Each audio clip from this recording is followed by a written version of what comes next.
ఏం సార్ ఇవన్నీ ఏం చేయమంటారు రిపీట్ వండుకోమంటారా?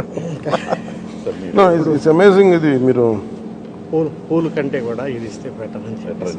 నిజంగా ఎవరికొకళ్ళకి చాలా మందికి అనాథాశ్రమాలకి ఇవ్వచ్చు. చాలా నా రిక్వెస్ట్ కూడా అందరికీ, చాలామంది విగ్రహాలు శాల్వాస్ ఇవన్నీ తీసుకొస్తూ ఉన్నారు.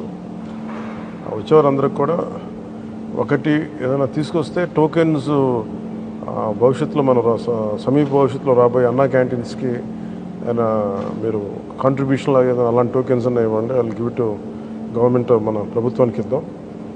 అలాగే మీకు ఏదైనా పర్సనల్గానే ఇద్దాం అనుకుంటే ఇలాంటి ఏదైనా ఇవ్వగలిగితే అది నేను అనాథాశ్రమాలకు పంపిస్తాను. అలా కాకుండా ఈ విగ్రహాలు శాల్వాలు ఇవన్నీ నిరుపయోగంగా అయిపోతున్నాయి. ఆ విగ్రహాలకు కూడా ఏం చేయాలో తెలియట్లేదు. అందుకని దయచేసి నా విన్నపం, మా ఎంపీస్ ఇది స్టార్ట్ చేశారు, ఇనిషియేట్ చేశారు. ఇట్లా మనస్ఫూర్తిగా వారి స్ఫూర్తిని తీసుకొని అందరిని దయచేసి కూరగాయలు ఇమ్మని కాదు కానీ ఫ్లవర్ బుకేస్తో మనీ వేస్ట్ చేయొద్దు, విగ్రహాల కోసం ఇబ్బంది పడద్దు, షాల్స్ కూడా తేకండి. నా రిక్వెస్ట్ అదొకటి.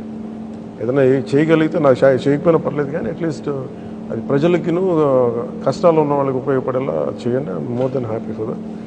Thank you sir. Thank you very much.